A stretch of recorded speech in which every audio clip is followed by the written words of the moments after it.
ராமலிங்காவயம்.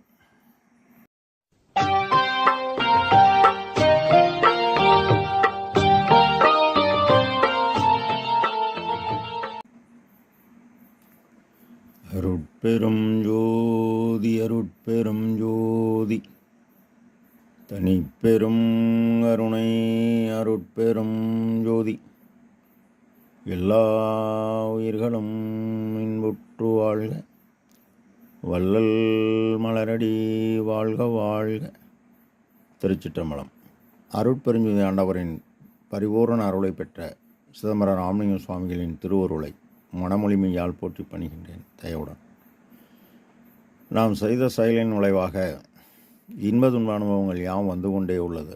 அப்படி வருகின்ற துன்பம் யாவும் பொறுத்து எல்லா உயிரும் இன்பமாக வாழ எண்ணி நாம் செயல்பட்டாலே நமக்கு ஆன்ம லாபம் கூடும். நம் பெருமான் செய்பணி உணவல் என்ற தலைப்பில் 3வது பாடலில் அவமே புரிந்தேன் தன்னை மீட்டு உன் அருளாரமுதம் மிக புகட்டி சிவமே சிற்றம்பலவா நின் செல்வம் பிள்ளை ஆக்கினையே பவமே தொலைத்தேன் பெருங்களிப்பால் நின்பால் வளர்கின்றேன் நவமே அடியன் நினை பாடி ஆடு வண்ணம் நவிழுகவே என பாடலை பதிவு செய்கின்றார். சிவமே சிற்றம்பலவா அனாதி பேரம்பலம் சிகரம் பேரறிவு பெரும் ஜோதி ஒளி விந்து வெளிச்சம் எல்லாம் உடையவர் எல்லாம் ஆனவர் எல்லாம் வல்லவர் எல்லாம் அல்லாதவர். சிற்றம்பலம் உடம்பில் தலையாயது தலை அனாதி சிறிய அம்பலம் அகரம் சிற்றறிவு சிறிய ஒளி ஒன்றும் இல்லாதவர் அறியாமையால் அனாதியான வெளியில் காற்றும் அனாதி வகரம் ஒளி சப்தம் நாதம் எல்லா உயிரும் தடையற்று ஜீவித்து வாழ பேராற்றலை அருட்பெருஞ்சுதிரைவர் வழங்குகிறார். இது செயல்படுகிறது. உகரம் மனம் எண்ணம் நினைப்பு செயல் யாவும் காட்டின் இயக்கம் ஜீவனில் பரமாத்மா மறைந்து நின்று உலகை பேராற்றலால் இயக்குகிறது. இதுதான் அருட்சக்தி அருட்ஜோதி. அருள் என்பது கடவுள் தயவு, அருள் ஒளி. சக்தி என்பது பேராற்றல். சிகரமும் மகரமும் சேர்ந்துதான் இயக்குகிறது. இதுதான் சிவம் இல்லையேல் சக்தி இல்லை, சக்தி இல்லையேல் சிவம் இல்லை. ஆக சீயும் வாவும் பேரண்டத்தில் கூடிய நிலை அருட்சக்தி. அண்டத்தில் உள்ளது யாவும் பிண்டத்தில் பெருமான் வாக்கு. அகோல்வரின் 174 சிகரமும் அகரமும் சேர்ந்தனி உகரமும் அகரமும் ஆகிய அருட்பெருஞ்சோதி என்பார். இம் ஆ ப்ளஸ் ஊ ப்ளஸ் இம் 8ம் 2ஐயும் கூட்டினால் 10. இம் மகர மெய்யான உடலில் யா எனும் புருவ மத்தியில் நாதமாக நின்று இயங்குகிறது. இயக்குவது பேரொளி. அதாவது ஆன்ம சிற்றணு ஒளிக்குள் ஒளியாக உள்ளது இந்த உடம்பில். சிகரமும் மகரமும் சேர்ந்து தனியாக இருந்தாலும் உகரமாகிய காற்றின் இயக்கம் செயல்படுகிறது. இவர் எப்படி செல்வப்பிள்ளை ஆனார் எனில் அகோல்வரி 1316 அகரம் ஆன்ம ஒளி, உகரம் மனதின் செயல்பாடு, அழியா சிகரம் கடவுள், வகரம் பேராற்றல் ஆகிய வாய்மை மந்திரமே என்றும் நிலைத்த மந்திரமே. மந்திரம் கூறினால் மனதின் தன்மைதான் உயர்த்தும். ஆனால் பெருமான் கூறும் மந்திரம் சொல்லல்ல பொருளல்ல அனுபவமாகும்.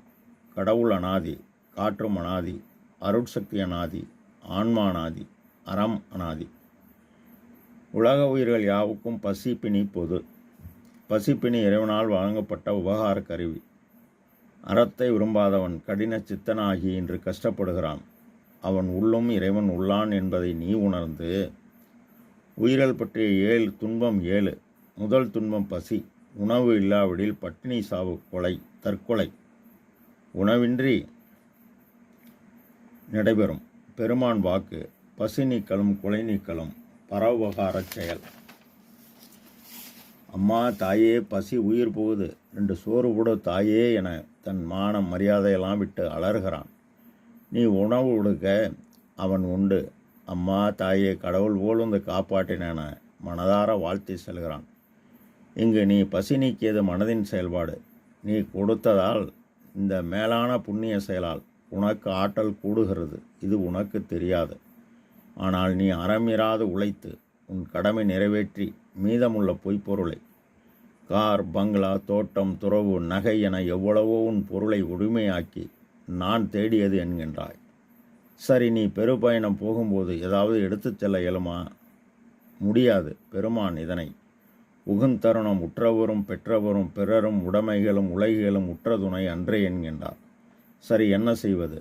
நமது உரிமையான பொருளை நம் தேவை போக மீதமுள்ள பொய்ப்பொருளை நம் தரத்துக்கு தக்கவாறு தினசரி காலம் உள்ளவரை கடைசி வரை கடைபிடித்து கொள்கையாக கொண்டு எவ்வித ஆதாரமில்லாத ஏழை பசியை போக்கியாவது பூவும் காக்கை பசியை போக்கியாவது அணியணியாய் செல்லும் எறும்புக்கு கொஞ்சம் சர்க்கை வைத்தாவது நாம் ஆன்மலாபம் தேட வேண்டும். இனிப்பை தேடி எறும்பு தானே வரும். அதுபோல உன்னிடம் இரக்கம் இருந்தால் இறைவனின் உபகார சக்தி உன்னை தேடி வரும். சரி, வந்தால் என்ன லாபம்? நீ ஏழையின் பசியை போக்கதால் உனக்கு ஆற்றல் கொடுக்கிறது. இந்த ஆற்றலுடன், அதாவது காற்றின் இயக்கத்துடன் உபகார சக்தி கூட ஆன்ம ஒளி பெறுகிறது, பிரகாசம் அடைகிறது. காற்றின் இயக்கம் ஒளி இயக்கமாகிய ஆன்ம அறிவை பிரகாசிக்கச் செய்கிறது. பிரகாசம் கூட கூட பிரகாசத்துக்குள் பிரகாசம் கடவுள், அதாவது அருள் கூடுகிறது. இந்த அருள் கூட அருளூரின் எல்லாம் ஆகும், இது உண்மை என்பார் பெருமான். மேலும் மனித தேகத்தில் கடவுள் காரியப்படுவது என்கின்ற தலைப்பில் உரைநடை பக்கம் 370 கடவுளை அறிவதற்கு ஆன்ம அறிவை கொண்டே அறிய வேண்டும். மேற்படி அறிவு ஆன்ம வியாபக ஆழமாகிய மனித தேகத்தில் காரியப்படுவது உத்தமம். வியாபகம் என்பது விரிந்து நிற்றல். ஆக பெருமான் கடவுள் நிலை அருள், அந்த அருளை ஜீவகாரண்யத்தால் பெற்று கடவுள் நிலை அறிந்து அம்மயமாகி உள்ளார்கள். பவமே தொலைத்தேன் பெருங்களிப்பால் நின்பால் வளர்கின்றேன். பவம் இறப்பு பிறப்பு, இது மிகப்பெரிய பிறவி துன்பம் தொலைத்தேன். சாவதென்றும் பிறப்பதென்றும் சாற்றுகின்ற பெரும் பாவம் தன்னை எண்ணி நோவதென்று இன்று புதிதல்ல என்றும் உள்ளதால் இந்த நோவை நீக்கி மண்டிடை நடிப்போய் நின்னாலே ஆகும், மற்ற இறைவரால் ஆவதொன்றில்லை என்கின்றார். மரணமில்லா பெருவாழ் என்பது நாம் உயிர்கருணை செய்ய செய்ய அச்செயல் பூரணமாகி நம் ஆன்மா நின்றால் இந்த ஆன்மாவில் அருள் ஒளி கூடி இயற்கை உண்மை கடவுள் வழங்குவது. அப்படி பெருமான் பெற்றேன் என்றும் இரவாமை எனவும் ஆடுகின்ற சேவடிக்கு ஆளாகி மாளாத ஆக்கை பெற்றேன் என்கின்றார். நின்பால் வளர்கின்றேன். எவ்வித துன்பமில்லாத தயவு நெறி, பெருநெறி, உண்மை நெறி உலகலாம் பரவ ஒளிவுடல் பெற்று மறைந்து நின்று செயல்பட்டு கொண்டுள்ளார் நம் பெருமான். அவமே புரிந்தேன் தன்னை வீட்டு உன் அருளாரம்பம் பூட்டி. குற்றம் புரிதல் நமக்கு இயல்பு, குணமாய்க்கொள்ளல் இறைவன் இயல்பு. இது நம்முடைய இயல்பு. பெருமான் இரக்கம் என் உயிர் என வேறில்லை, என்னை விட்டு இரக்கம் நீங்கள் என் உயிரும் நீங்கும் எனவும் இறைவனிடம் என்னையும் இரக்கம் தன்னையும் ஒன்றாக இருக்க இசைவித்து உலகில் நிலை பெற்று வாழ செய்த கருணை வள்ளல் நீ என பாடுகிறார், செயல்படுகிறார். 23,867 வைகாசி 11 தர்மசாலை நிறுவி எவ்வித பலன் எதிர்பாராது அன்னவிரயம் செய்கிறார். இவர் செய்ய செய்ய இவருக்கு ஆற்றல் கொடுக்கிறது. இந்த ஆற்றலுடன் இறைவனின் உபகார சக்தியால் ஆன்மனுவில் கூடுகிறது. இப்போது ஆன்மா பிரகாசமடைகிறது. முதல் நிலை பிரகாசமடைய அடைய அறிவினில் ஓர் அறிவு உண்டாகி எல்லா பற்றுக்களையும் விட்டு ஆண்டவரிடத்து மட்டுமே அன்பும் உயிரில்பால் தயவும் கொண்டு பாடுபடுகிறார். கடவுள் நிலை பிரகாசத்துக்குள் பிரகாசம் பெறுகிறார். இது இரண்டாம் நிலை. இவருடைய ஜீவகாருண்ய செயலால் இறைவன் இவரை செயலனைத்தையும் அருளொளியால் காண்க என்றார். இவர் அவ்வாறே கண்டார். ஆன்ம பிரகாசம் அடைய அடைய இறைவன் தயவு பேராற்றல், அதாவது அருள் சக்தி கலக்கக்கூடிய நிலையில் இவர் உடலில் தன்னையே இவருக்கு தந்து அருள் ஒளியால் வேதிய மாற்றம் செய்விக்கிறார். அப்பொழுது மடலெல்லாம் மூளை மலர்ந்திட அமுதம் உடலெல்லாம் ஊற்றெடுத்து ஓடி நிரம்புகிறது. இவருக்கு இவரின் தயவால் அவரின் தயவு ஒளி கூட மூன்றாவது நிலையில் சபையென உளதென தான் அமர்ந்தவுடன் சத்திய ஞான சபையை தன்னுள் கண்டார். சுத்த சன்மார்க்க பேராற்றல் யாவும் பெற்றார். நவமே அடியேன், இது புதுமையான நிலை. இதுவரை வெளிப்படாத கடவுள் நிலை அறிந்த அம்மயமாதல். இவர் உன்னை மட்டும் பாடி ஆடு மன்னம் நவிழுகுவே என்றார் என உரைத்தருள்க என்றார். அவர் இவரை மேலேற்ற என்ன கூறினாரோ அதை ஒன்று கூட விடாமல் நாம் மேலேற இறைவன் தயவுப்பாக்களாக திருவருட்பாகவாகவும் தன் அக இறை அனுபவத்தை அகவலாகவும் நாம் விளங்க கேள்வி பதிலாக 3 பகுதி ஜீவகாருண்ய ஒழுக்கம் வழங்கி செயல்பட்டு அந்நிலையை அடைந்து காட்டியுள்ளார்.